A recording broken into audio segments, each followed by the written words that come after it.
Hey everyone, this is Debbie with Commonsense Landlording. We're going to talk about rental criteria in this video. I am a stickler for using rental criteria and having systems and procedures in place. My goal is always to find a great tenant. I will tell you that every single time, anytime I'm looking for a tenant, and I strongly believe that every landlord should strive to only find great tenants because they're going to be easier to deal with and they pay the rent. Anybody can find a bad tenant. That is drop dead easy. It does take a little bit more work to find a great tenant, but it's nothing terrible. And it's once you get into your system and your flow, it's very easy. So rental criteria are something I feel every landlord should have. Yours may be different from mine. I am very strict. I don't bend my rules very often, and there has to be a darn good reason if I do bend them. So my top three criteria are income, rental on your, your credit score, and then a job history. And then the fourth is going to be rental history. So the top three, income has to be at least 3 times the rent. That is non-negotiable. Someone who has income of less than 3 times the rent, they're not going to be able to pay the rent. Credit score is very important to me, and many landlords don't agree, and that's fine. But I have found that the lower the credit score, the greater the chances that these people don't have a handle on their financial situation. They probably don't know what it costs them to live every month. They don't pay their bills on time. And many times, the lower the credit score is, the greater the chances that they are already basically just sinking financially.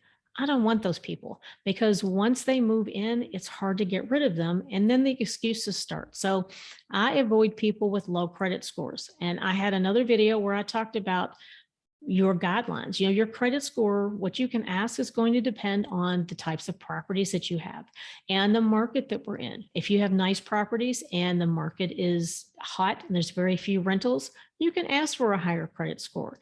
If you have lower end properties and the market maybe is not moving as fast, you may have to bend your credit score requirement.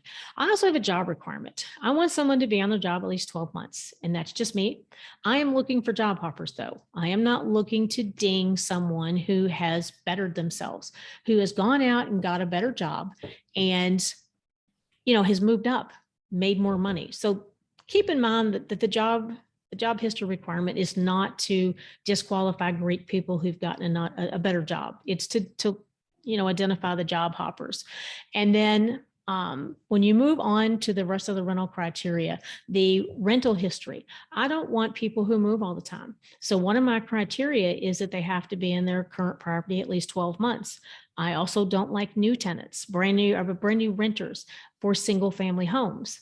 I think a single family home is advanced tenancy. So those people, I feel like they should move into an apartment. So I won't consider a brand new tenant in one of my single family properties. And that's just me.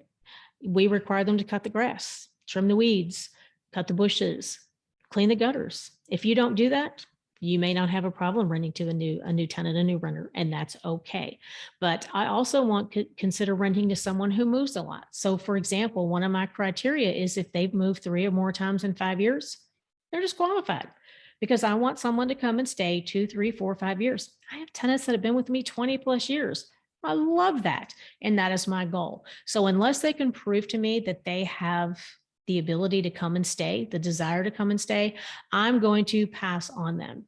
One of my other criteria is the credit report itself. So when I look at that, I look at how much is in collections, what types of things are in collections. People with a lot of basic bills in collections, they don't manage their money properly, and they may be overspending. They may not have enough money to actually pay their bills. So when you pick someone who has a lot of things in collections, they're very likely not going to pay the rent. So my rule is if they have 5 or more basic bills in collections, and I'm talking utility bills, car payments, insurance bills, things like that, their cell phones, their cable bills. At Fingerhut seems to be something that's always in collections. If you can't pay those bills, you're not going to pay your rent. If you see open bankruptcies, I won't rent to someone with an open bankruptcy. Closed bankruptcy, yes. You have an eviction filing or even a set out. You'll be able to look at the different eviction comments on there and figure out if they just paid late and they stayed or if they were set out. It doesn't matter to me. An eviction filing is a filing. If they still owe balances to past due landlords, that's a problem for me. If they've run out on a previous landlord, there is every chance that they're going to run out on you and me. So those are some of the things that I'll look at on a credit report.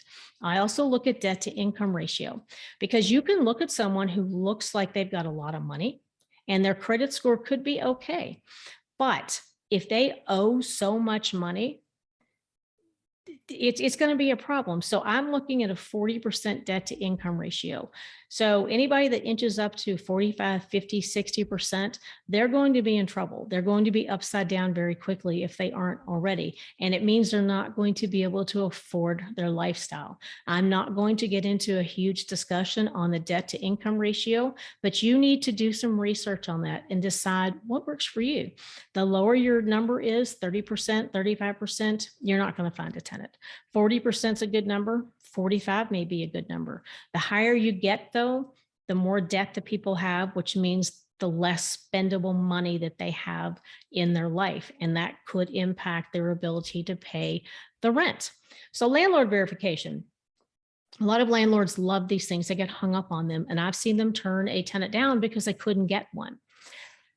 I kind of take a middle road with these because I manage a large variety of properties, a lot of doors, a lot of tenants.